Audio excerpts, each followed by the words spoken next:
les signes de la vraie conversion.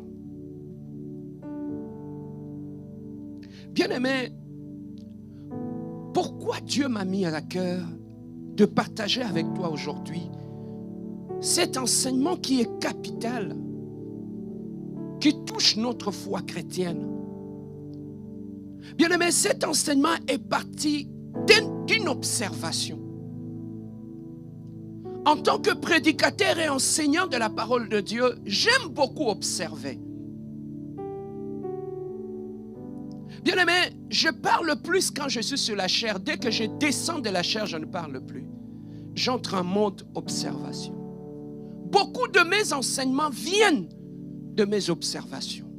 Même l'enseignement d'aujourd'hui vient aussi d'un temps d'observation que je fais par rapport à l'Église de Dieu.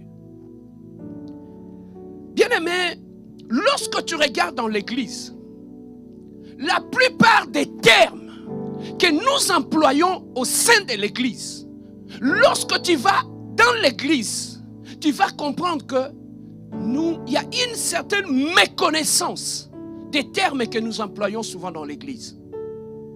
Lorsque je parle de la conversion, je peux tendre le micro dans la salle. Tu vas comprendre que beaucoup de gens ne savent même pas ce qu'est la conversion. J'étais en train de suivre un pasteur qui était en train de prêcher. Il a dit à l'assemblée, donnez-moi le temps de prêcher. Après la prédication, je vais manifester l'onction. Je me suis posé la question, l'onction c'est quoi? Pouvons-nous dissocier l'onction et la parole de Dieu? Donc, quand tu prêches, il n'y a pas d'onction. C'est après la prédication que tu vas manifester l'onction. Et lorsque ma Bible me dit, poussé par l'Esprit, les gens ont parlé de la part du... Il n'y a pas d'onction là-bas. Vous allez remarquer qu'il y a beaucoup de termes que nous employons au sein de l'Église. Nous ne les maîtrisons pas, nous ne les connaissons pas. Nous ne connaissons pas la quintessence ou la profondeur de beaucoup de termes que nous employons au sein de l'Église. Par exemple, l'onction. Quand tu poses la question même aux pasteurs, ils ne savent pas l'onction c'est quoi. Par exemple, la conversion. Quand tu poses la question, les gens ne savent pas. Et plus loin encore, lorsqu'on parle de termes comme le mariage, même le marié ne savent pas ce qu'est le mariage. Je peux tendre le micro aussi aux mariés. Je leur donne cette Bible. Je dis, prenez la Bible. Parlez-moi selon la pensée biblique. Le mariage, c'est quoi? Tu vas te rendre compte qu'ils ne savent pas. Bien-aimé, ce matin, j'aimerais qu'on puisse essayer de comprendre ces notions que nous appelons la conversion. Prends ta Bible.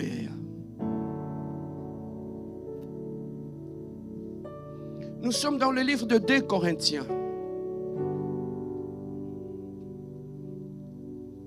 2 Corinthiens chapitre 5.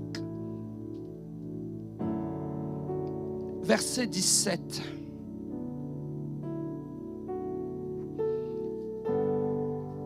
Évangéliste, si tu peux nous le lire aussi.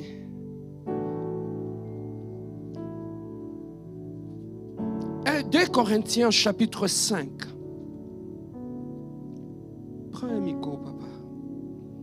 2 Corinthiens chapitre 5, verset 17 à 21.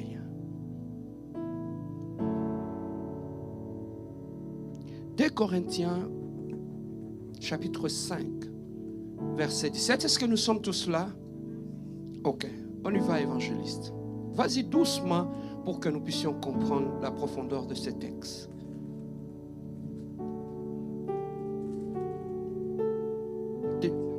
2 Corinthiens 5, 17 à 21. 2 Corinthiens 5, 17 à 21, je lis la parole du Seigneur. Vas-y doucement, papa. Toi, suis avec ta Bible. Nous devons comprendre ces textes pour savoir. Si quelqu'un est en Christ, il est une nouvelle créature. Si quelqu'un est en quoi? Et en Christ. Ok, let's go, on continue. Les choses anciennes sont passées. Voici, toutes choses sont devenues nouvelles. 18. En tout cela vient de Dieu, qui nous a réconciliés avec lui par Christ et qui nous a donné le ministère de la réconciliation. 19. Car Dieu était en Christ, réconciliant le monde avec lui-même, en n'imputant point aux hommes leurs offenses. Il a mis en nous la parole de la réconciliation. Il a mis en nous quoi? La parole de la réconciliation. On y va, papa. Nous faisons donc les fonctions d'ambassadeurs pour Christ. Nous faisons les fonctions D'ambassadeurs pour Christ. On y va, papa. Comme si Dieu exhortait par nous, nous vous en supplions au nom de Jésus-Christ. Soyez réconciliés avec le Seigneur. Ok, 21. C'est lui qui n'a point connu le péché. Il l'a fait devenir péché pour nous, afin que nous devenions en lui justice de Dieu. Amen. Amen. Merci beaucoup. Est-ce qu'on peut donner une main d'acclamation pour ce texte? On nous dit dans ce texte, bien-aimé, lorsque Nicodème est allé nuitamment, il était un juif, il est allé nuitamment poser la question à Christ. Il a dit, Maître, nous avons vu ce que Dieu fait avec toi. Nous avons vu de miracles et toutes choses. Mais nous savons que si Dieu n'est pas avec toi, tu ne peux pas faire de telles choses.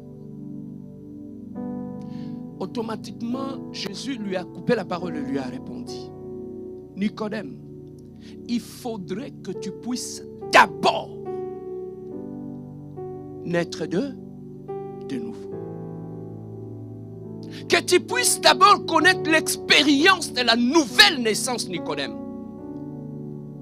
Qu'est-ce que Jésus-Christ voulait dire par là? Que Nicodème, les choses de Dieu, on n'embarque pas en désordre dans les choses de Dieu. Il faudrait que tu puisses commencer par le commencement de toutes choses. C'est que dans les choses de Dieu, toutes choses commencent par la nouvelle naissance. Car le Dieu qui nous a appelés, c'est un Dieu d'ordre. Voilà pourquoi Nicodème, tu ne peux pas entrer de n'importe quelle façon que tu veux. Dans ces choses ici, la procédure a déjà été tracée par Dieu. Il faudrait avant toute chose que tu puisses naître d'abord de nouveau. Une naissance qui n'a rien à voir avec le sang et la chair. Il faudrait que tu puisses naître en esprit. Bien-aimé dans le Seigneur, j'étais en train de me poser des questions. S'il y a un terme que l'Église ne maîtrise pas très bien, parmi les autres termes, il s'agit aussi le terme de la nouvelle naissance. Bien-aimé dans le Seigneur, dans les choses de Dieu,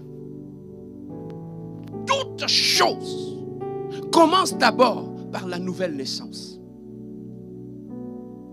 On ne peut pas passer par une autre porte pour accéder aux choses de Dieu, non.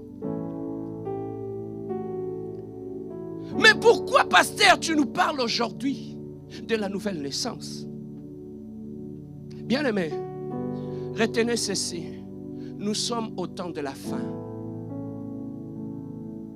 Dans peu de temps, Jésus-Christ reviendra chercher son Église.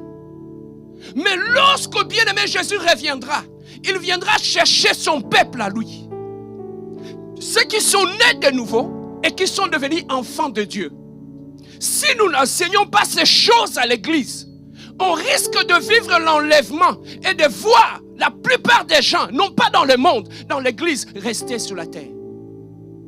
Pourquoi? Parce que la plupart des gens dans l'Église, croyez-le moi, ne sont pas convertis. Beaucoup, même des pasteurs, ne sont pas convertis. Bien-aimés, si aujourd'hui nous avons de sérieux problèmes dans l'église de Dieu, c'est à cause de ces problèmes qui est lié à la conversion.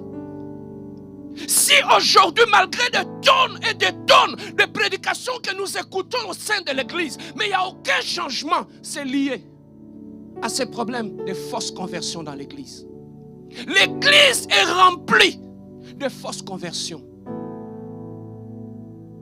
Je peux parler? Laissez le fait que les gens sont rentrés dans l'église et qui n'ont jamais expérimenté la vraie conversion. Ils ont créé une autre catégorie de chrétiens dans l'église. Il y a une autre catégorie de chrétiens qui sont en train de prendre place au sein de l'église. Ce sont des chrétiens qui n'ont jamais expérimenté la nouvelle naissance. Mais d'où vient cette catégorie de chrétiens? Je peux parler? Bien-aimés, dans cette catégorie de chrétiens, la plus grande partie des gens qui viennent de là, viennent d'où?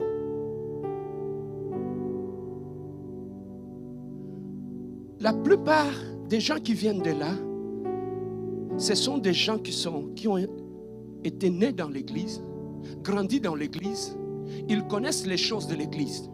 Le parent les a menés à l'église. Donc ce sont des gens qui étaient habitués aux choses de Dieu, mais sans être de Dieu. Ils connaissent les rouages de l'église. Ces gens-là, à force de rester dans l'église, ils savent même comment prêcher. Ils peuvent imposer la main aux gens parce qu'ils sont en train de copier ce qu'ils voyaient depuis leur jeune âge. C'est comme un enfant que tu as mené en Chine, qui a grandi au milieu des Chinois. Veut ou veut pas, ça sera naturel. Il parlera mandarin. Sans être un Chinois.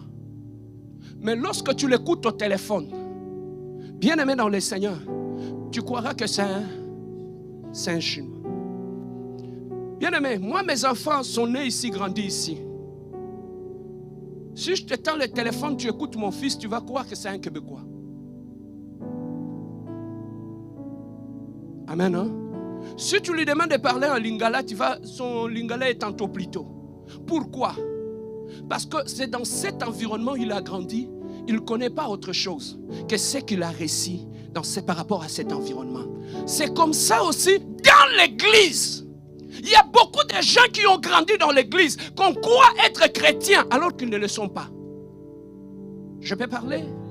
Et ces gens-là, bien-aimés, qui ont grandi dans l'église, que les parents ont amenés dans l'église, ces gens-là n'ont jamais expérimenté la nouvelle naissance. Ce sont des païens, mais qui sont dans l'église de Dieu. Ces gens-là grandissent dans l'église, deviennent des pasteurs, deviennent des évangélistes, deviennent des femmes de pasteurs, deviennent des diacres, deviennent des anciens, sans connaître ou expérimenter la nouvelle naissance. Voilà d'où vient la première catégorie des gens qui n'ont jamais connu la conversion, qui ont grandi dans l'église. Quand tu leur poses la question, dans la plupart des cas, tu entendras, nous on a grandi dans l'église, hein? Nos parents l'ont amené dans l'église, j'ai chanté à l'église, je faisais les protocoles dans l'église, moi toute ma vie c'est l'église. Bien-aimé, passer toute ta vie au sein de l'église ne fait pas de toi chrétien. Être exposé aux choses de Dieu ne fait pas de toi chrétien. Prêcher la parole au sein de l'église ne fait pas de toi chrétien. Être chanteur dans l'église ne fait pas de toi chrétien. Voilà la première catégorie de païens qui sont dans l'église et qui créent des problèmes dans l'église. Ce ne sont pas des ivrognes, ce ne sont pas des prostituées dans la rue, mais ce sont des gens qui ont grandi au sein de l'église. Dis-moi, pasteur, parle. Dans cette catégorie de gens qui n'ont jamais expérimenté la vraie conversion, entre autres, il y a d'abord le pasteur eux-mêmes. Vous savez qu'il y a des pasteurs qui n'ont jamais connu la conversion dans leur vie. La deuxième catégorie, je commence par nous-mêmes. La plupart des femmes de pasteurs, tu les entendras, ils ont grandi dans l'église, mais des païennes jusque dans leur salive. Beaucoup de femmes de pasteurs ici, ce sont de païennes. Je peux avancer? Les enfants de pasteurs que vous voyez dans l'église, la plupart ce sont de païens. C'est la même catégorie de gens qu'on trouve dans la rue et dans des boîtes de nuit. Je peux parler? Tu es l'enfant de pasteur. Tu as grandi dans l'église. Can you explain me?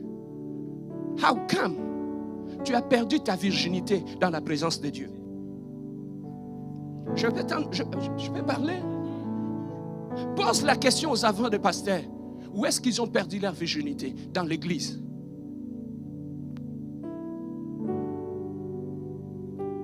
Oh, pourquoi vous ne me regardez plus? Amen, hein? Bien-aimé, voilà la source de problème au sein de l'église. Ça vient à partir de gens qui n'ont jamais connu la vraie conversion. Je peux parler? Bien-aimé, cet homme, cette femme qui a grandi dans l'église, qui n'a jamais expérimenté la vraie conversion, arrivé à un certain âge, il se marie. Il va dans son mariage. Bien-aimé, la bénédiction nuptiale, écoutez ceci, ne fait pas d'un couple païen un couple chrétien. Je peux parler?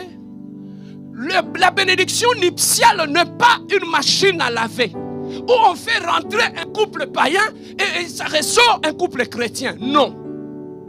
Nicodème, il faudrait que tu puisses rentrer par le commencement de toutes choses, connaître la nouvelle naissance. Il faudrait que tu puisses naître de nouveau. La nouvelle naissance.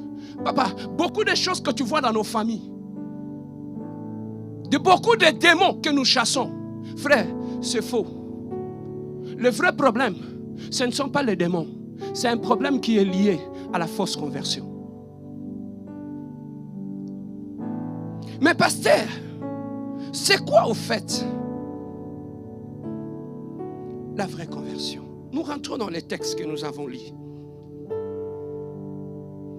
Est-ce qu'on peut rentrer dans ces textes-là? On commence par le verset 17. Est-ce qu'on peut lire tous d'un commun accord? Let's go, see.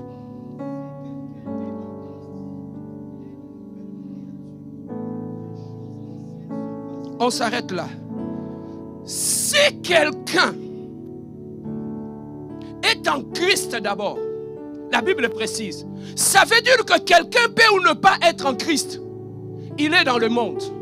C'est que, bien aimé dans le Seigneur, dans l'être humain, on peut soit être dans le monde ou être en Christ. Donc il n'y a pas de juste milieu où tu as un pied dans le Seigneur et un autre pied dans le monde. Non, il précise bien, si quelqu'un est dans le Seigneur, c'est comme ici, si je dis quelqu'un est dans l'église, ça veut dire qu'il n'a plus rien à voir avec l'extérieur, il est à l'intérieur. Ces deux pieds sont dans le Seigneur. Donc ce qui se passe à l'extérieur ne le concerne pas. Ceux qui sont en Christ, comment sont-ils ceux qui sont en Christ? Ceux qui sont en Christ, c'est la Bible nous dit, ils sont d'abord une nouvelle créature. Bien-aimé, la conversion, ce n'est pas un changement. C'était noir, ça devient blanc. Non. La vraie conversion, ça veut dire lorsqu'on parle d'une nouvelle naissance, ça veut dire que avant cela, il y avait la mort. Et après la mort, qui a été causée par le péché, la Bible nous dit, tous ceux qui ont péché ont été privés de la gloire de Dieu. Et la même Bible nous dit, le salaire du péché, c'est quoi? C'est la mort. Donc, dans le péché, nous étions morts. Et lorsque nous sommes venus dans le Seigneur, ça veut dire que, bien aimé dans le Seigneur, on n'est plus allé ressusciter celui qui était mort dans le péché pour le réveiller. Non. Ça veut dire que la personne que tu étais dans le péché est déjà morte. Mais lorsque tu viens dans le Seigneur, c'est une nouvelle personne. Donc, on ne va pas chercher la personne qui était morte, le laver, le nettoyer pour faire de lui un chrétien. Cette personne-là est morte. Maintenant, Dieu dit en Jésus, on ne parle plus de la résurrection de celui qui était mort au péché. On parle d'une nouvelle naissance. Bien-aimé, lorsqu'on parle d'une naissance, ça veut dire que cette personne-là n'a jamais existé. Amen. Hein? Cette personne-là n'a jamais existé. C'est une nouvelle naissance. Il est né de nouveau. Et il est devenu enfant de Dieu. Mais maintenant, écoute ce que la Bible nous dit. Cette personne, on va maintenant observer cette personne-là qui est née de nouveau. Qu'est-ce qu'il manifeste? Qu'est-ce qu'il représente exactement? On continue 17. Il est une nouvelle création. Les choses anciennes sont passées. C'est que dans le Seigneur, on parle des choses anciennes sont passées. C'est que lorsqu'on devient un enfant de Dieu, il y a une ligne de démarcation qui fait que tu ne peux pas traverser avec tes bagages du passé. Ton caractère ne peut pas traverser cette ligne de démarcation. Tes humeurs passées ne peuvent pas traverser la ligne de démarcation. Ça veut dire qu'au travers de cette ligne de démarcation, c'est une nouvelle personne. Les choses anciennes, on a mis ça au pluriel. Et dans les choses anciennes, il y a le caractère, il y a le langage, il y a l'intelligence, il y a la façon de faire les choses anciennes qu'on ne peut pas trouver dans la vie de celui qui est né de nouveau. Amen. Hein? Maintenant, je pose la question parce que j'entendais quelqu'un des fois qui disait, toi tu ne me connais pas. Hein? Lorsque j'étais dans le monde, tu ne me connais pas. Bien aimé, le problème est que lorsqu'on n'est pas né de nouveau, lorsqu'on n'a pas expérimenté la vraie conversion, on aura tendance à les ressusciter. Cette personne qui sent mauvais, qui est sale et qui est mort dans le péché. Amen. Hein? Bien-aimé, dans la vie chrétienne, ce n'est pas lorsque tu es fâché que tu vas aller ressusciter cette personne qui était morte et le ramener en vie pour qu'il règle tes problèmes. Voici toutes choses sont devenues nouvelles. Donc, toutes choses dans la vie de celui qui s'est dit enfant de Dieu, il n'y a plus rien de son passé en lui. C'est une nouvelle personne. On continue. On nous dit, les choses anciennes sont passées, voici toutes choses sont devenues nouvelles. Et tout cela vient de Dieu qui nous a réconciliés avec lui par Christ. Donc, au travers de notre vie que nous donnons à Jésus-Christ, lorsque tu deviens un enfant de Dieu, au travers de Jésus-Christ, il nous réconcilie avec le Père. Parce que le péché nous avait séparés de lui. Alors le travail que Jésus fait, le premier travail, quand tu donnes ta vie à Dieu, tu deviens un enfant de Dieu. Le premier travail que Jésus fait dans ta vie, il te réconcilie avec le Père. Donc ta relation avec Dieu se restaure. Tu n'écoutais pas Dieu, tu commences à l'écouter. Tu ne parlais pas à Dieu, tu commences à lui parler. Et bien aimé, lorsque Jésus te réconcilie avec Dieu, qu'est-ce qui arrive? Tout cela vient de Dieu qui nous a réconciliés avec lui par Christ et qui nous a donné un ministère de quoi? La personne qui est née de nouveau. La personne par rapport à qui toutes choses anciennes sont passées, que toutes choses sont devenues nouvelles. Qu'est-ce qu'on trouve dans la vie de cette personne? Il a dit, il est clair. Il a commencé par nous réconcilier avec Dieu. Il ne s'est pas arrêté là. Et il nous a confié un ministère de réconciliation. C'est que tout celui qui se dit enfant de Dieu, en lui, il a un sens de réconciliation. Lorsqu'il ouvre la bouche, il réconcilie. Lorsqu'il opère dans la dimension de la réconciliation. Je peux parler, papa. Un vrai enfant de Dieu,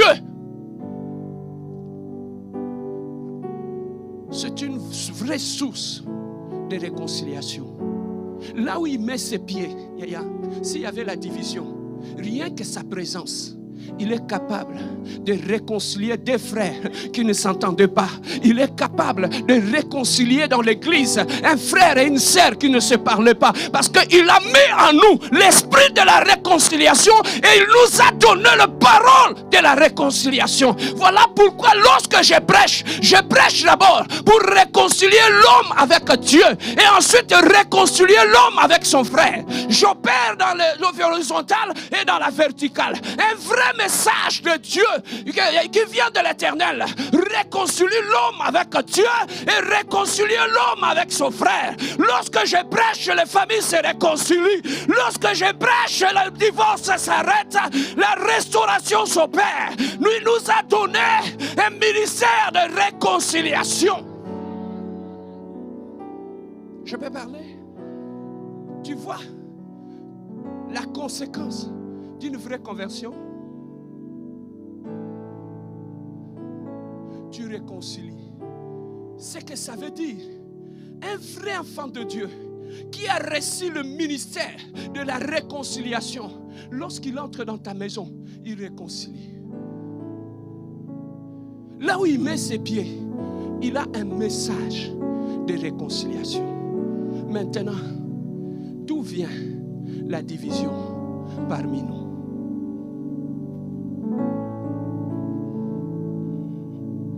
Bouge ton voisin, dis-le, d'où vient la division parmi nous?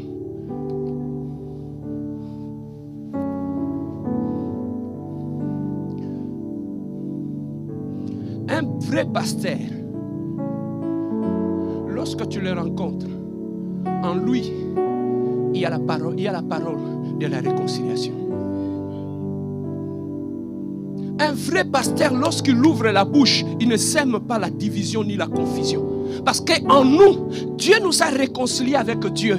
Et maintenant, il ne s'est pas arrêté là. Maintenant, il a dit, comme moi, je t'ai réconcilié, Serge, avec Dieu. Maintenant, je te donne la mission.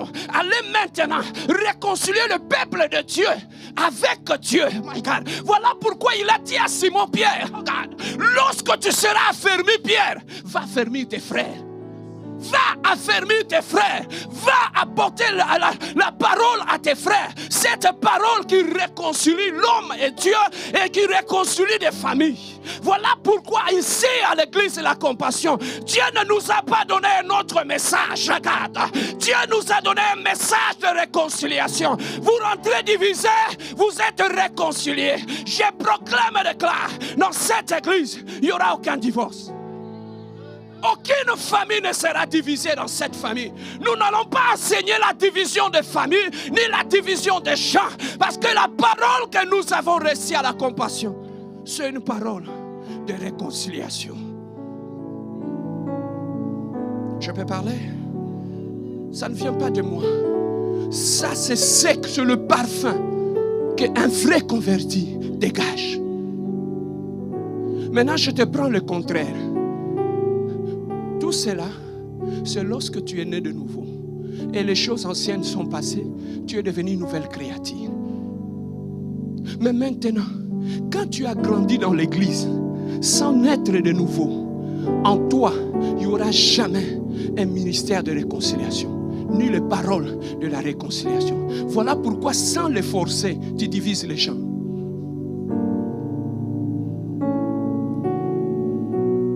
Frère, comment tu peux m'expliquer quelqu'un qui est un enfant de Dieu, qui est né de nouveau, mais là où il atterrit, il divise les gens? Je peux poser une question? Il nous a donné un ministère de réconciliation, non pas seulement dans l'église. Un vrai converti, même là où il va en mariage, il n'a pas un message de division. Je peux parler? Pour voir que tu es un vrai païen, regardez la relation entre ta famille et ta belle famille.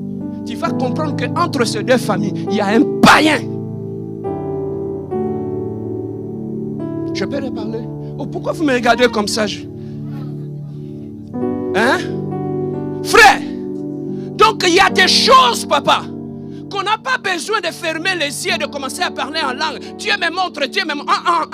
Aujourd'hui, il n'y a pas Dieu me montre. Aujourd'hui, c'est la parole. Dis la parole. Tu vois pourquoi on fuit cette église? Ici, il n'y a pas de Dieu me voit. Ou Dieu me fait voir. Ici, c'est la lumière de la parole. Amen. Hein? Bien-aimé dans le Seigneur. Si tu veux savoir si tu es converti ou pas, regardez tout autour de toi. Là où tu es allé au mariage, est-ce que ta mère parle à ta belle famille? Oh, où sont mes réponses? Amen. Hein? Papa, un païen, même là où il va en mariage, il est source de division. Il divise le fils et sa mère. Il divise, bien aimé, la fille et ses oncles. Songi songi polingo tikati.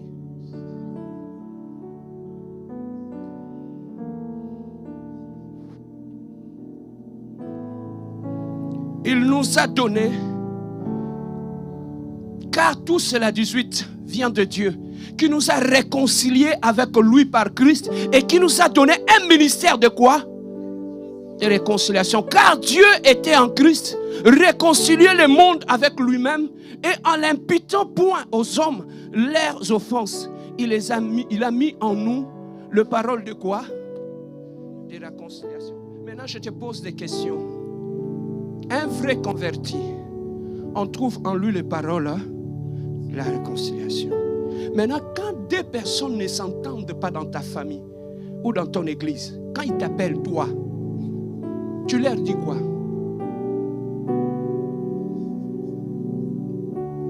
Allô?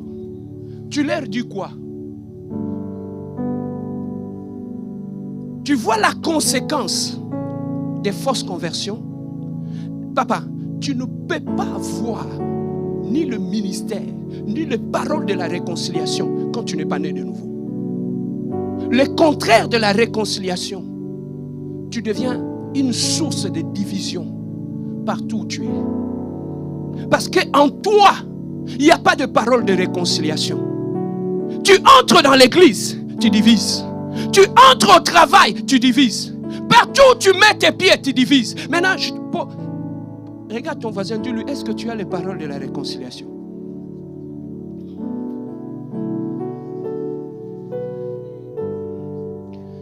Ici à l'église, je sais, si tu veux te séparer de quelqu'un, de ta mère, de ton frère, de tes oncles, viens me chercher.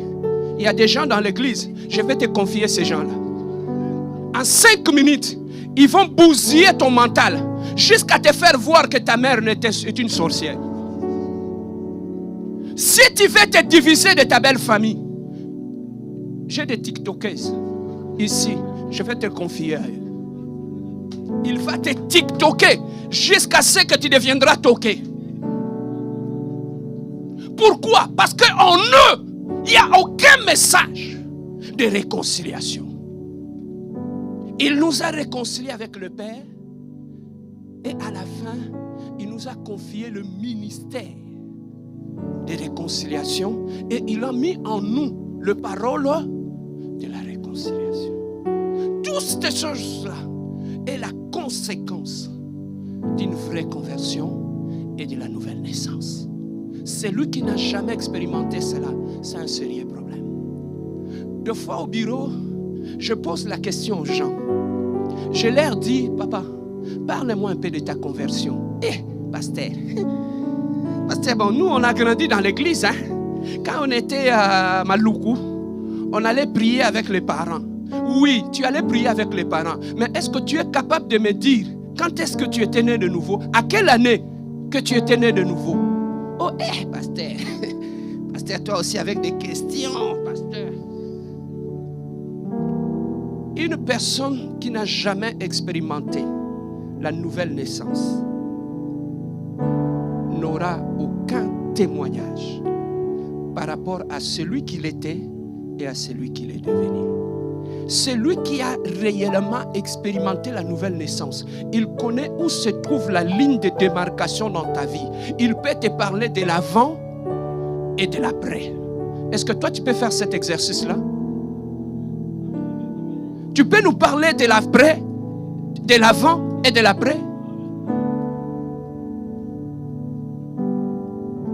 À tous ceux qui ont cru en lui, il leur a donné le pouvoir de devenir qui? Enfants de Dieu. Donc, pour devenir enfant de Dieu, il faut d'abord croire en lui. Voilà pourquoi maintenant je te dis, dans la vie chrétienne, le premier appel qu'on reçoit, c'est d'abord, non pas l'appel au ministère, mais c'est l'appel au salut. Amen. Hein? Je posais la question un jour à un pasteur ici au Canada. J'étais en train d'aider, parce que j'ai aidé beaucoup de pasteurs ici à travailler avec eux. J'ai dit, pasteur, moi, je vais amener les gens dans les eaux du baptême. Toi, enseigne les affermissements au peuple de Dieu. Et moi, le samedi, je vais les amener dans les eaux du baptême. Il m'a dit, ah, pasteur, ça, ce sont des anciennes choses. Je n'ai plus ça dans la tête. Un pasteur qui n'est pas capable d'enseigner sur les 4 lois spirituelles, sur la silence du salut, il ne sait pas. Lui, tout ce qu'il sait, reçoit. Pour recevoir un autre joie, Nin. Amen. Hein? Papa, nous sommes arrivés au temps de la fin. Jésus revient bientôt. Il va revenir chercher son église. Mais il ne cherchera pas n'importe qui. Il cherchera son peuple à lui. Il y a une autre théorie qui se dégage maintenant au pays. Que non, nous n'entrons pas au ciel parce que nous marchons dans la sanctification. Nous entrons au ciel parce que nous avons donné notre vie à Dieu. J'ai dit, on ne peut pas dissocier la sanctification et la nouvelle naissance. Lorsque tu es né de nouveau, tu deviens enfant de Dieu. Mais pour accéder au ciel, tu dois marcher dans la sanctification. C'est ça qui t'amènera au ciel. Au pays là-bas, ils veulent dissocier la nouvelle naissance et la sanctification. Tous ceux qui enseignent la grâce, mal la grâce, ils ont ôté la sanctification. Ils disent non, pour entrer au ciel, c'est seulement la nouvelle naissance, c'est tout. Mais lorsque tu es né de nouveau, tu ne marches pas en nouveauté de vie, tu ne verras jamais la gloire de Dieu. Papa, il y a des enseignements maintenant dans l'église. Quand tu les écoutes, tu n'es pas averti, tu iras en enfer. Et ces enseignements viennent d'où? De la race des non-convertis. Les non-convertis, ils ont leurs pasteurs, ils ont leurs prophètes, ils ont leurs enseignants. Ils enseignent tout, sauf le salut et la sanctification. Bien-aimé, si je te parle de ces choses, c'est pour connaître ce que c'est réellement la nouvelle naissance. Parce que sans la nouvelle naissance, bien-aimé dans le Seigneur, nous n'irons pas au ciel et nous ne verrons pas la gloire de Dieu.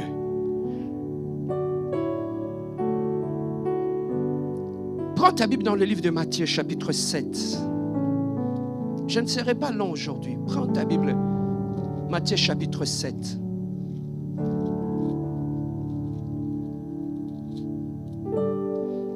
« 21 à 23. Matthieu, chapitre 7, 21 à 23. Est-ce que nous sommes là? Matthieu, chapitre 7. Chapitre 7, verset 21 à 23. Matthieu chapitre 7, 21 à 23. Est-ce que nous sommes tous là?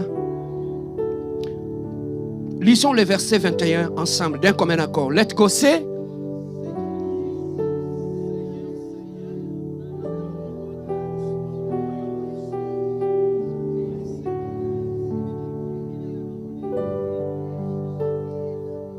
On s'arrête là. Ceux qui disent Seigneur, Seigneur, Je peux le dire autrement. Ce n'est pas parce que tu as le nom de l'Éternel dans ta bouche que tu es né de nouveau. Est-ce que je peux répéter? Ceux qui disent Seigneur, Seigneur, n'entreront pas au ciel. Donc, constamment, citer le nom de Dieu dans ta vie ne fait pas de toi un chrétien. Oh, lui, quand tu le rencontres, il a tout le temps les noms de Dieu dans sa bouche. Il parle de Dieu du matin au soir. Quand tu regardes très bien ces gens-là, ce sont de vrais païens. Ceux qui ont, ils ont tout le temps, oh Dieu, oh Dieu, mon Dieu, oh mon Dieu. Papa, même dans l'église, il y a une catégorie de gens, ils peuvent mentir avec le nom de Dieu dans sa bouche. Son mari vient de l'attraper, en train de diviser les gens. Mais tu vas écouter dans sa bouche, mon Dieu connaît, mon Dieu connaît, mon Dieu il connaît, mon Dieu va me défendre, mon Dieu va me... Quel est ce Dieu-là, papa? Si Dieu était le Dieu de l'Ancien Testament, nos églises allaient se vider. Est-ce que vous savez? Tu sais qui allait d'abord partir? Ce sont les pasteurs. À 80% de Dieu m'a dit, c'est du mensonge. Voilà pourquoi je dis toujours, pasteur, aux prédicateurs, au lieu de dire Dieu m'a dit, dis simplement que j'ai eu à cœur l'idée de faire ceci. Au lieu de Dieu m'a dit, papa, Dieu n'est pas là dans ces Dieu m'a dit là. Ce sont des pensées des hommes. Oui, Dieu parle. Oui, Dieu peut te dire quelque chose à communiquer à son peuple. Mais là, la plupart des dieux m'a dit, ce sont des mensonges. Amen. Hein? Nous sommes en train de parler de la nouvelle conversion. Papa, j'ai l'habitude de suivre des vidéos. Baisse un peu le piano. Baisse un peu, papa. J'ai eu l'habitude de suivre les vidéos des gens qui vont prier à Kin, à la montagne. J'aime regarder ça, comment les gens prient, comment les gens intercèdent. Bien aimé, mais il y a un élément que j'ai constaté. Quand je regarde ça, je vois comment les gens pleurent en priant. Je vois comment des gens, des fois, ils couchent par terre. Ils sont en train de prier. J'ai des fois, papa, au début de mon ministère, vous savez, moi j'ai un côté de ma défunte mère, la sensibilité. Au début de mon ministère, quand les gens venaient me voir au bureau, ils commencent à te relater son problème. As-tu déjà vu que tu relates ta souffrance au pasteur et le pasteur lui-même il commence à pleurer? Au début de mon ministère, c'est ce qui est arrivé. Non, j'avais du mal à me retenir. Papa, il y a des gens qui souffrent entre nous.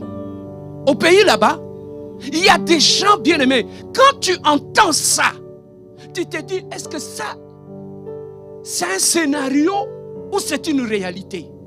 Papa, il y a des gens qui souffrent au pays. Et des fois, quand il te relate son problème, tu te dis, mais comment il fait pour être en vie? Frère, des fois quand tu écoutes ça, j'avais des larmes qui coulaient dans mes yeux. Jusqu'à ce que je me suis dit, non, moi je suis appelé à réconforter la personne qui est down. Je ne peux pas pleurer avec eux. Parce que des fois je comprenais mal. Je disais, il faut pleurer avec ceux qui... Et quand quelqu'un venait me voir, lui-même il pleure. Et toi aussi tu commences à pleurer. Mais maintenant, qui va réconforter l'autre? J'ai commencé à prier. J'ai dit, Seigneur, enlève-moi cette sensibilité, c'est trop. Enlève-le en moi, enlève ça. Jusqu'à ce qu'un soir, j'étais en prière. J'entends la voix me dire, Serge, si je t'enlève ça, tu ne me serviras plus. Parce que c'est au travers de cette sensibilité-là que les dons, les grâces opèrent. Amen. Hein? Moi, c'est selon moi. Quand je prie pour quelqu'un, Je ressens le fardeau de quelqu'un en moi. Lorsque je libère la prière, Dieu répond. Donc Dieu commence d'abord par me pousser à prendre le fardeau, à sentir la souffrance de la personne et de libérer la prière. Frère, si tu ne ressens pas le poids de la personne par rapport à qui tu pries, il n'y a rien qui se fera. Tout passe par le cœur. Les dons, les talents, le ministère, ça passe par le cœur. La dureté de cœur t'empêchera de libérer la grâce qui est en toi. Bien-aimé, j'étais en train d'observer les gens qui souffraient. Maintenant, qu'est-ce qui se passait? Je me disais, Seigneur, pourquoi tu ne donnes pas à cette femme le mariage? Pourquoi tu ne donnes pas le travail à ses frères? Pourquoi tu ne donnes pas ceci à celle-là? Seigneur, pourquoi? Jusqu'à ce qu'un jour, Dieu m'a dit, Serge, moi je n'exauce pas les paroles, moi j'exauce le cœur. La personne par rapport à qui tu pries, je connais son demain. Bien-aimé, il y a beaucoup de gens qui prient, qui demandent des choses à Dieu. Tu sais pourquoi Dieu ne te les donne pas? Parce qu'il sait que s'il te les donne, tu deviendras infidèle. Alors Dieu n'aime pas perdre son peuple. La bénédiction devant Dieu, ça ne lui dit rien. Dieu peut te priver une bénédiction pour que tu restes à côté de lui, pour que tu restes dans sa présence. La priorité de Dieu dans la vie de tout chrétien, c'est d'abord que tu restes dans sa présence. Dieu peut te priver le mariage pour que tu restes dans sa présence. Je l'ai compris. Il y a beaucoup de choses que tu demandes à Dieu. Tu sais pourquoi Dieu ne te les donne pas? Dieu sait que s'il te les donne, tu ne viendras plus ici. Je peux parler? Il suffirait seulement qu'on t'invite à une fête de mariage le samedi. Est-ce qu'il y a quoi? Fête Kutuyayote, ce n'est pas ta fête à toi. Mais tu ne viens pas. Mais maintenant que Dieu te donne une fête, toi, tu vas venir? Le travail que Dieu te donne, Dieu sait que s'il te donne le travail, un bon travail, tu ne viendras plus ici. Tu sais pourquoi? Quand j'ai commencé à observer les gens qui prient sur la montagne à Mangengenge au Congo, j'ai dit, Seigneur, pourquoi tu ne donnes pas à ces gens-là ce qu'ils te demandent, Seigneur? Regarde cette femme enceinte qui dort par terre, Seigneur. Qu'est-ce qu'elle te demande à Adonai? Pourquoi tu ne le donnes pas? Frère, le Saint-Esprit a commencé à me parler. Si Dieu, s'il s'agissait de la prière au Congo, on n'allait pas être là où nous sommes. Je peux parler? S'il s'agit, papa, chez nous au Congo, on bouffe la prière. Le matin, le soir, on mange la prière. S'il s'agissait seulement de la prière, on n'allait pas être dans cette souffrance-là où nous sommes. Bien-aimé, Dieu m'a ramené, Serge. Je te ramène au Canada. La plupart des gens qui prient sur la montagne là-bas, ce sont ces gens-là qui sont ici au Canada. Je peux parler? La plupart des gens qui prient à la montagne là-bas, ce sont des gens qui causent des troubles dans les églises au Canada ici. À Mangengenge, il a pleuré, il a gêné. Quand il est arrivé au Canada, il devient un sujet de troubles, pasteur, dans les églises. Ce ne sont pas des païens, ce sont des gens là-bas. Frère, hier, j'ai été bouleversé. J'ai écouté la conversation d'une sœur qui parlait avec un prophète en Angola. La sœur venait de cette église-là.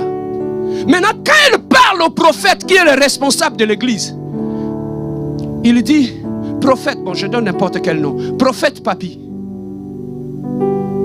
cette église-là, si ce n'était pas toi, il n'y a rien qui se fera. Donc, ces collaborateurs, ils sont rien, ils font rien, ils sont rien. C'est seulement les leaders. Et c'est lui qui est en train... Maintenant, quand il était au pays, les assistants priaient pour lui, quand il était en Angola. Quand il arrive ici, il appelle le pasteur visionnaire. Il commence à lui dire des choses contre ses assistants. Pas comme au Canada. Tu veux détruire l'église de Dieu? Et cette personne-là était intercesseuse dans l'église en Angola. Il arrive ici, il appelle le pasteur leader pour le monter contre ses collaborateurs. que même le frère là qui t'interprète, c'est un impudique. Même le frère là qui dirige l'intercession, c'est un malhonnête. Celui-là, il est ceci, il est cela. Mais quand tu étais en Angola, pourquoi tu n'avais pas dit ça? Certaines personnes, que Dieu me pardonne, certaines personnes, c'est mieux que Dieu les laisse dans la pauvreté.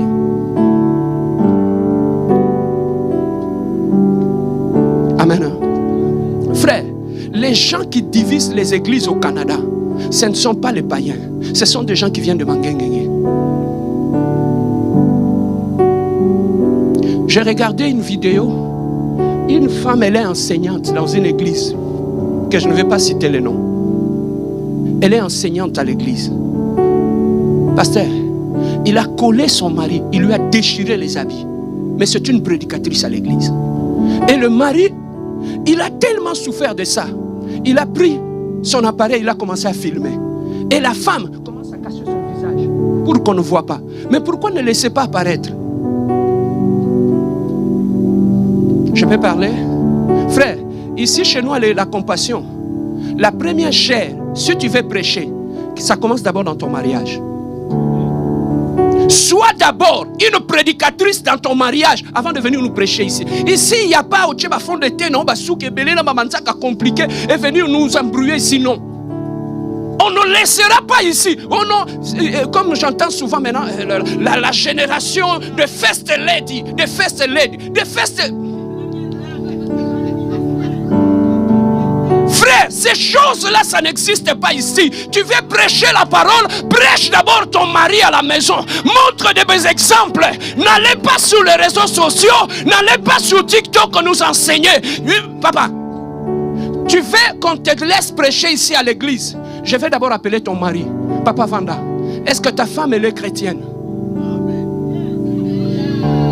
Frère, si tu veux savoir que je suis converti ou pas, ne le pose pas à mes sœurs, ne le pose pas à mes frères, pose-les à ma femme. Parce que c'est avec elle que je vis 24 heures sur 24.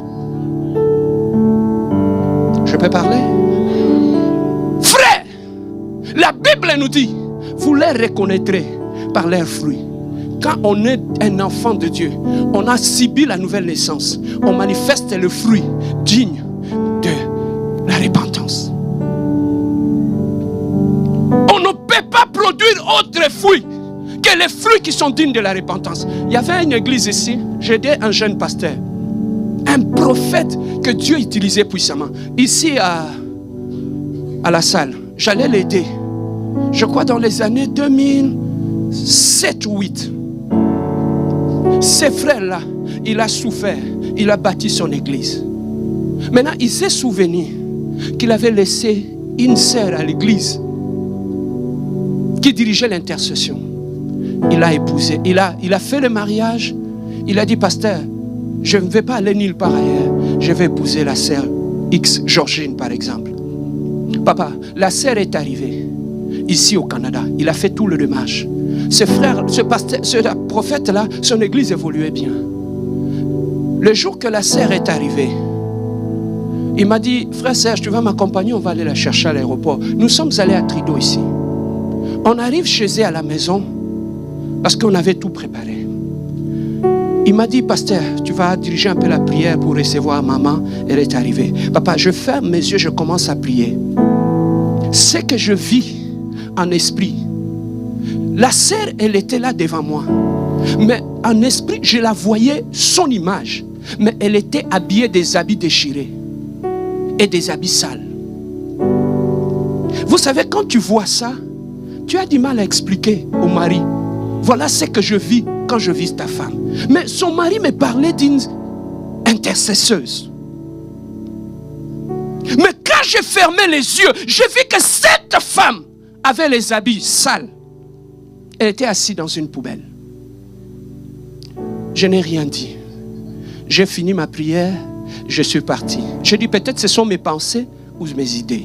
Frère, ça a pris seulement 4 mois. La sœur que le prophète a épousée, elle est rentrée dans l'église. Ça a pris 4 mois. L'église a commencé à se vider.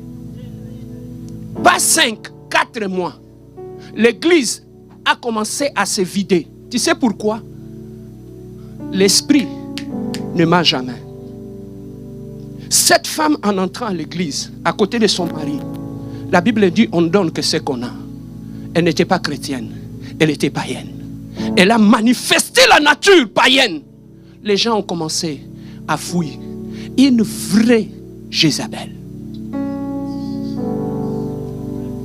4 mois seulement, l'église s'est vidée. Elle a commencé où? Par le collaborateur du pasteur. Maintenant, comment elle fonctionnait? Si le pasteur prêche sur l'amour, elle va manifester un comportement pour commencer à contredire toutes les prédications de son mari. Pour annuler la force de prédication de son mari dans l'église. Quand le pasteur prêche sur le pardon, elle multiplie des randos. Maintenant, quand les gens regardaient, son mari prêche bien. Mais la femme, frère, tu sais, lorsque le diable veut t'avoir, il va créer une raison qui fera en sorte que ton ministère soit affaibli.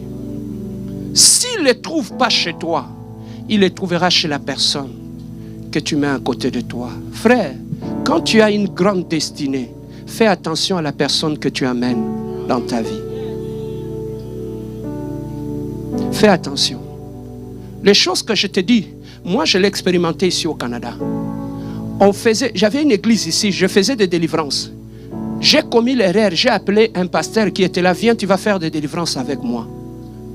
Quand on a commencé à chasser les démons, à prier pour de malades, frère, il me dit, pasteur, tu vois les jours où on a prié, dès que je suis rentré chez moi à la maison, j'ai ouvert, j'ai fermé la porte, ma femme a commencé à crier sur moi. J'ai dit pourquoi? Elle dit que j'ai fermé trop fort la porte.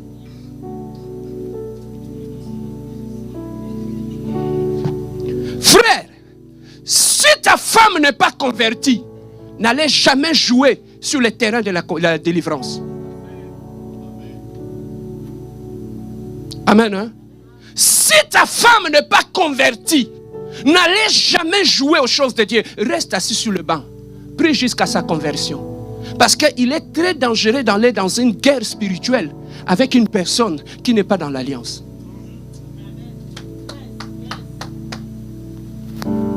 La conversion. Bien-aimés dans le Seigneur, je suis en train de conclure mon message. Nous sommes des enfants de Dieu. Mais parmi, quels sont les signes d'une vraie conversion? La Bible nous dit, lorsque le Saint-Esprit viendra, il vous enseignera sur toutes choses. Et parmi les choses que le Saint-Esprit va nous enseigner, il va nous convaincre du péché. Vous comprenez? Le Saint-Esprit, son rôle, ce n'est pas pour faire tomber les gens ou parler en langue d'abord. Le Saint-Esprit, quand il arrive en nous, il sait que nous étions hier dans le péché, mais nous sommes devenus enfants de Dieu. La première des choses, lorsque le Saint-Esprit entre dans la vie de celui qui est converti, il te convainc du péché. Voilà pourquoi, bien-aimé, tu ne peux jamais dire que je fais du mal, je ne savais pas.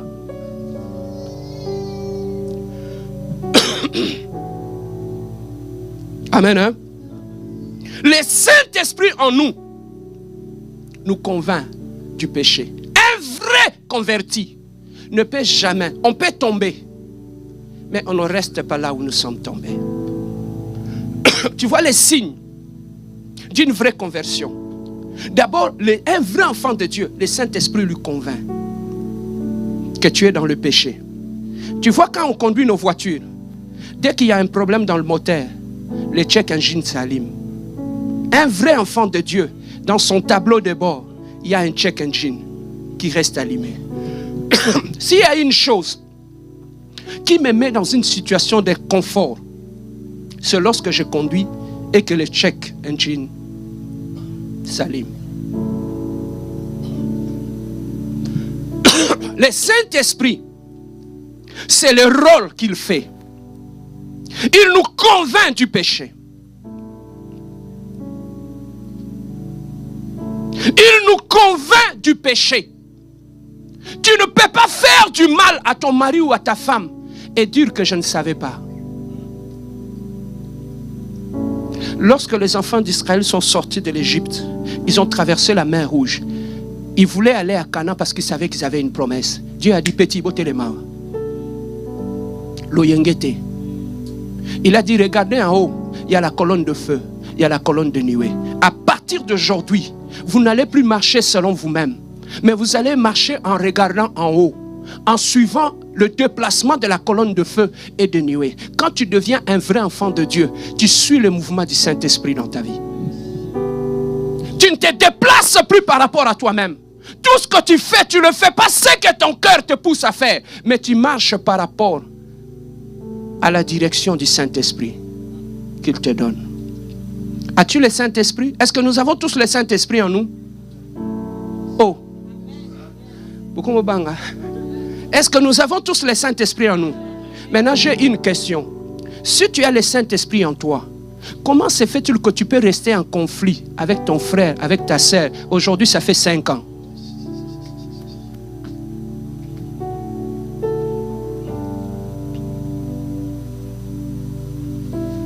Ce Saint-Esprit-là ne te dit rien.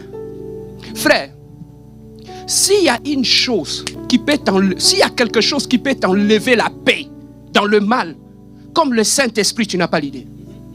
Frère, moi si je fais du mal, tu ne dors plus. Hein? Le Saint-Esprit va te déranger jusqu'à ce que tu vas demander pardon. Ou tu vas réparer. Mais tout cela, c'est lorsqu'on est né de nouveau. Lorsqu'on n'est pas né de nouveau, tu n'expérimentes pas ces choses-là. Tu vois pourquoi, malgré que je prêche sur le pardon, sur la réconciliation, tu vois pourquoi tu as du mal à te réconcilier? Parce que tu n'es pas chrétien. Frère, tu vois cette parole-là? Pour obéir à cette parole-là, il faut naître d'abord de nouveau. Amen. Amen. Amen. Amen. Amen. Tu comprends? Frère, l'église de Dieu, c'est comme un bal de chauves. On organise une fête, on dit tous ceux qui n'ont pas de cheveux de chauve comme moi, venez. Le problème avec toi, c'est quoi? Tu t'es rasé la tête. Tu es rentré parmi nous. Il n'y a pas de problème. On croit aussi que tu es chauve comme nous. Ce n'est qu'une question de temps. Les cheveux vont pousser.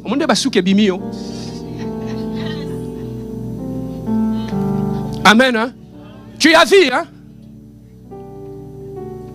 Frère, quand tu es chrétien, on ne force pas.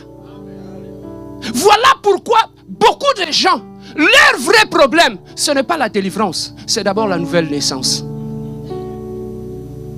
J'ai dit au pasteur, quand les gens ont un problème dans leur vie, pasteur, je prie, c'est comme si Dieu ne fait jamais, c'est comme si Dieu ne fait rien. La Bible nous dit, les enfants mangent sur la table. Beaucoup de gens, leur vie ne change pas. Tu sais pourquoi? Parce que la Bible dit, je connais mes brebis et mes brebis entendent ma. Est-ce que quand je prêche ici, tu entends la voix de Dieu? Tu n'entends pas la voix de Dieu parce que tu ne connais pas la voix de ton Père. Nous forçons beaucoup de choses dans l'église parce que les gens ne sont pas convertis. Il y a des choses élémentaires pour lesquels on devait déjà passer. Mais on revient dans ça. Pourquoi? Parce qu'on a affaire à des non-convertis. Papa, est-ce que maintenant, il faut encore qu'on insiste pour que tu pardonnes?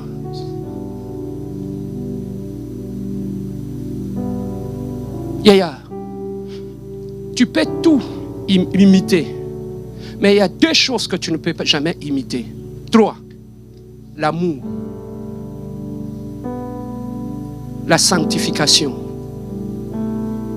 et le pardon. Le vrai pardon, celui qui ne peut que l'accorder, ce n'est que celui qui est né de nouveau.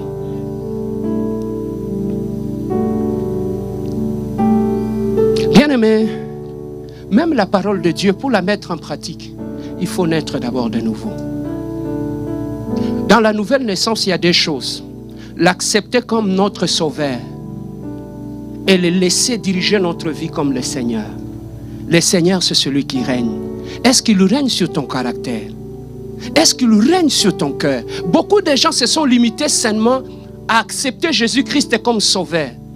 Mais lorsqu'il arrivait à fonctionner comme Seigneur, beaucoup de gens le refusent. Voilà pourquoi il y a une autre catégorie de gens qui sont sauvés mais que Dieu ne règne pas dans leur vie. Est-ce que tu es né de nouveau? Est-ce que tu es réellement né de nouveau? Est-ce que tu as connu la nouvelle naissance?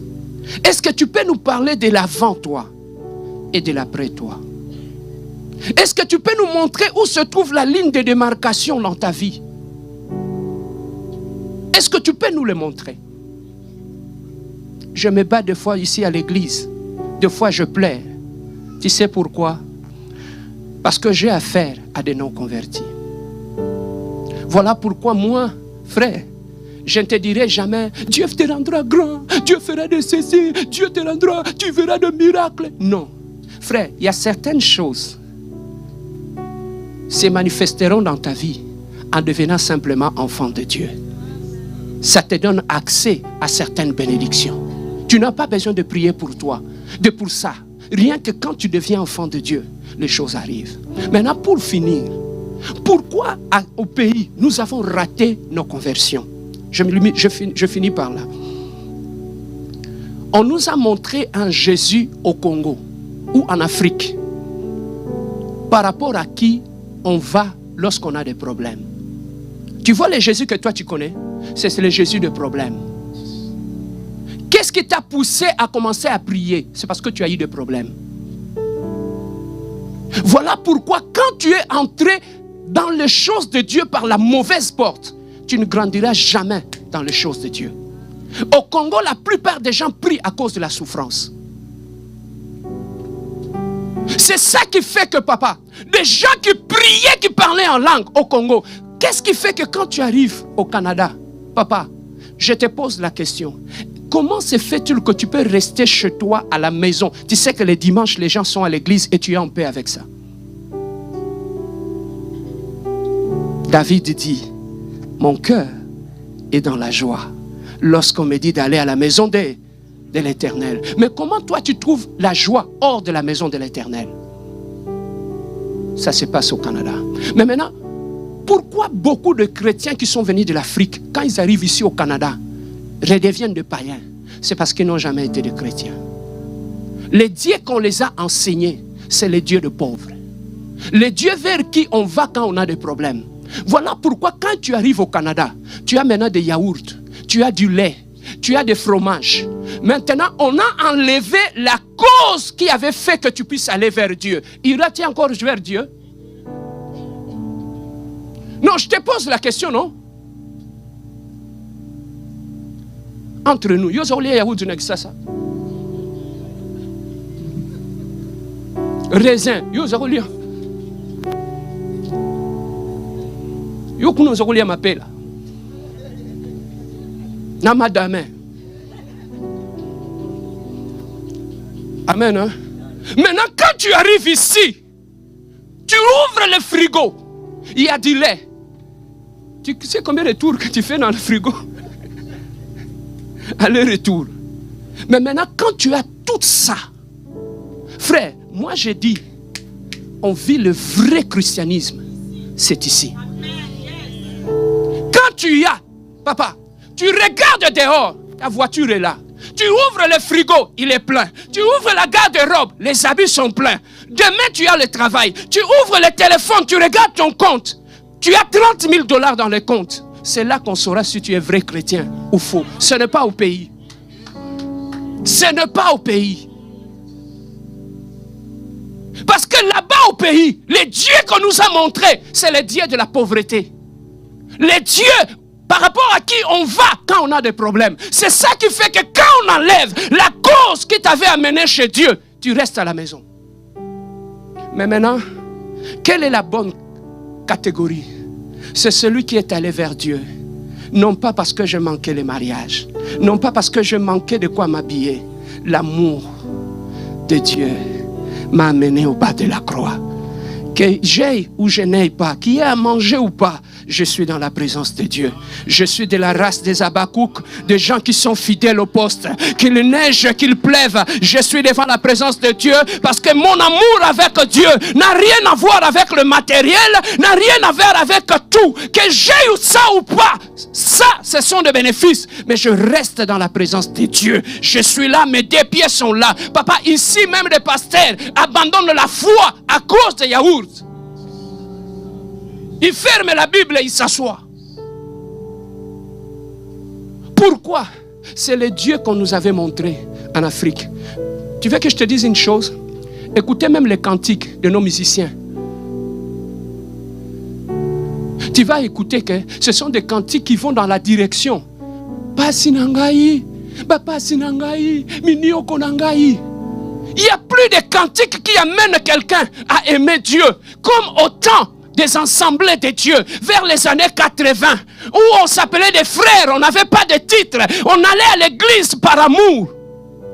Ces cantiques-là, quand tu les écoutes, ça t'amenait vers Dieu. Même nos cantiques. Banguna Nangai, Nzambakokouisa, mes ennemis. Dieu va comme. Mais maintenant, je pose la question. Quand on dit Banguna Nanga ou mes ennemis, c'est qui? C'est qui? Les Banguna Nanga là. Papa, des fois moi je ne comprends pas. Quand on dit Banguna Nanga, Dieu va combattre tes ennemis. On parle de qui? Des fois quelqu'un qui dit ça, tu ne sais pas. Le Monguna là, c'est toi.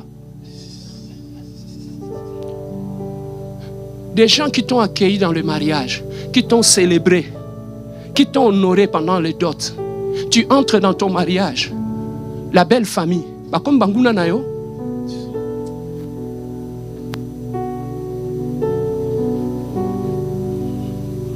Amen. Hein? Bien-aimés, soyons réellement convertis. Et la vraie conversion commence par la vraie repentance. Une vraie repentance produit une vraie conversion. Et une vraie conversion produit les fruits dignes de quelqu'un qui est né de nouveau. Le vieil homme est mort. Voici toutes choses sont devenues nouvelles. Dans la vie de celui qui est converti, on a un nouveau langage, un nouveau caractère, un nouveau style. Tu sais, même ton style vestimentaire peut changer parce que tu es né de nouveau. On a dit toutes choses sont devenues nouvelles. Même la façon que tu fonctionnes, même la façon de tes amitiés, même tes intérêts, tes priorités, ça change. Pourquoi? Parce que tu es né de nouveau. Es-tu réellement né de nouveau? Est-ce qu'aujourd'hui tu peux nous parler du témoignage de ta conversion? Où est-ce que Dieu t'a pris? Où est-ce qu'il t'a ramassé? Bien-aimé, il y a des choses, des fois, je me dis, si je vais rester à la maison, je pense seulement où est-ce que Dieu m'a ramassé. Je dis non, je prends ma Bible, je pars à l'église. Et vous qui êtes arrivés nouvellement au Canada, voici un conseil. Cana est plus dangereux que le désert. Dieu a écrit tout un livre de Deutéronome pour avertir les enfants d'Israël par rapport au danger de la terre promise. Je répète, Cana est plus dangereux que la terre promise, que le désert. Si tu veux bien vivre dans ce pays, lis le livre de Deutéronome. Tu sauras, il y a des choses. Quand nous sommes arrivés dans ce pays, il y a des choses qu'on ne peut plus faire. Ouvre le livre de Deutéronome, tu vas lire ça. Si nos familles sont divisées ici, la cause se trouve dans le livre de Deutéronome. Si nos mariages sautent en éclats, ça se trouve dans le livre de Deutéronome. Voilà pourquoi, papa, la beauté que tu vois de ce pays ici, que ça ne t'effraie pas, que ça ne t'influence pas. Garde le Dieu de ton alliance. Le Dieu que tu allais chercher dans des montagnes, n'arrêtez pas de l'adorer. Le Dieu que tu allais prier dans des retraites, n'arrêtez pas de l'adorer ici. Bien-aimé, les trois Hébreux, Shadrach, Meshach et Abednego, même dans une terre étrangère, ils ont maintenu leur discipline et prié 3 fois. Et cette discipline-là a fait leur force dans une terre étrangère. Ayez une discipline que tu avais au pays. Tu étais un homme de jeûne et de prière. Quand tu arrives ici, n'arrêtez pas. L'ennemi a eu l'avantage sur toi parce que tu as arrêté ta discipline qui avait fait ta force hier. Tu l'as arrêté. La discipline qui t'avait donné ces mariages-là, tu l'as arrêté. Voilà pourquoi les choses ne marchent pas. Je m'arrête ici. Le dimanche prochain, nous allons enseigner sur la fausse conversion, ses dégâts et ses signes. Beaucoup de gens ont expérimenté une fausse conversion, mais ils ne le savent pas. Si l'Église ne parle pas, tu ne le sauras pas. Donc le dimanche prochain, nous parlerons sur le signe qui se manifeste et qui accompagne une fausse conversion. Est-ce que quelqu'un a été béni ce matin? Lève-toi là où tu es. Lève-toi là où tu es. Ferme juste les yeux.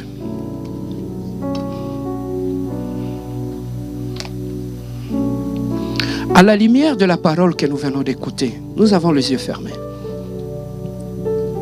Commence maintenant à voir ta vie. Celui que tu étais vers les années 80, vers les années 90, et la personne que tu es aujourd'hui. Qu'est-ce qui a changé dans ta vie? Bien aimé, là où Dieu passe, il laisse des signes. Je répète encore, là où Dieu passe, il laisse des signes.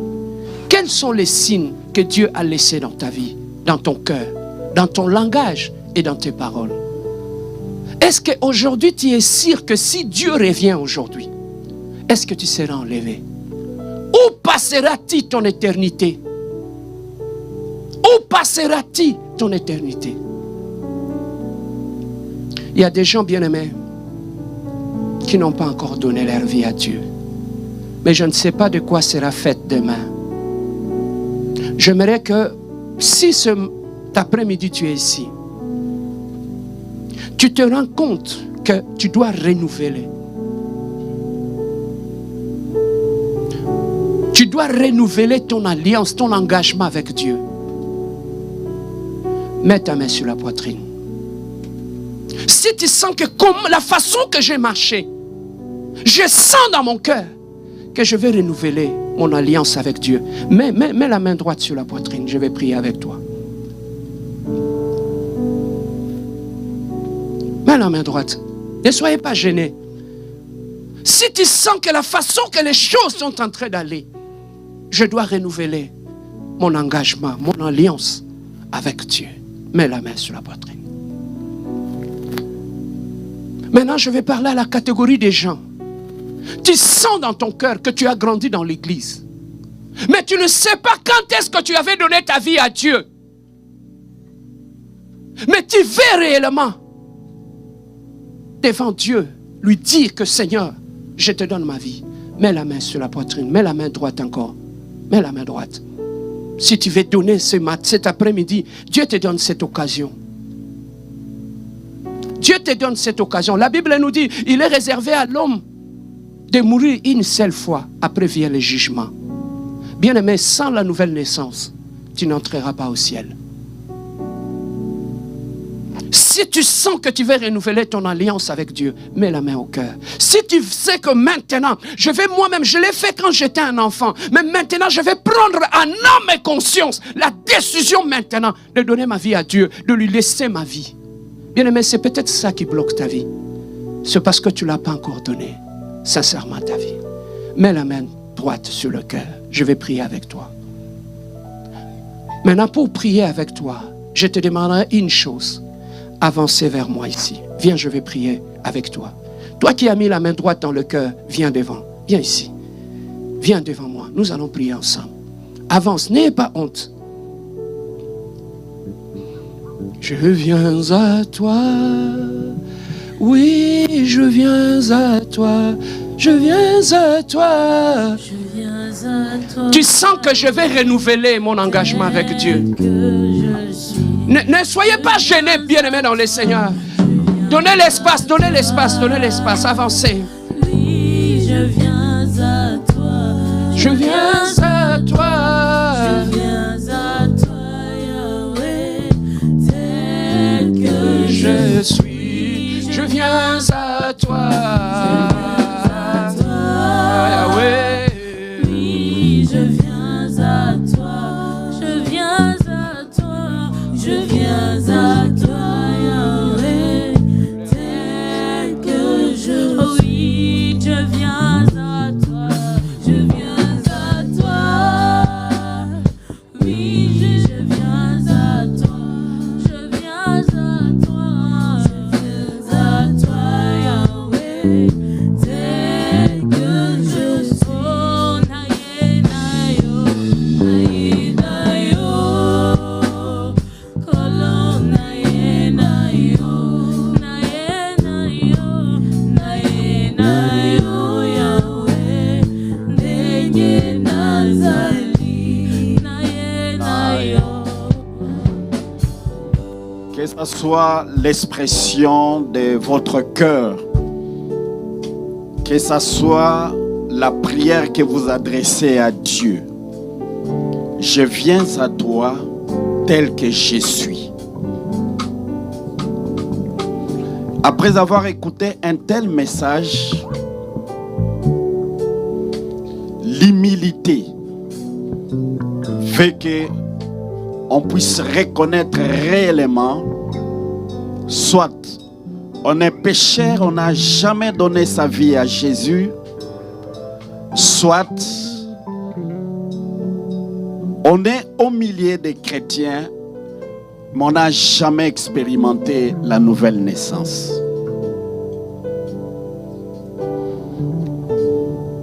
C'est de l'humilité, de reconnaître dans votre fort intérieur votre position. Nous avons des témoins dans la vie, notre conscience et Dieu qu'on ne peut jamais tromper. On peut participer dans une réunion de prière, recevoir les miracles de la part de Dieu. On peut être un enfant de pasteur, on peut être pasteur, une femme de pasteur, servante, serviteur. Mais si on n'a jamais Rabba Santa fait une rencontre personnelle avec Jésus, on n'a pas la nouvelle naissance. Nous allons commencer avec la première catégorie, Gloria Basanta, de ceux qui se savent être membre de l'église depuis 5 ans, 10 ans, 20 ans, au milieu des enfants de Dieu, côtoyant les pasteurs, travaillant dans des ministères, Rabashekeria Baba Santa, mais on n'a jamais fait l'expérience personnelle. Gleidoforia Santa. Je vais vous aider à prier. Que ce soit la prière qui vient du fond de votre cœur. Jésus dit, je frappe à la porte. Si quelqu'un ouvre, j'entrerai Gleidoforia Santa chez lui et je souperai avec lui. Il est poli, il demande la permission. Vous allez prier après moi. Seigneur Jésus-Christ, j'ai entendu ta parole. Je reconnais que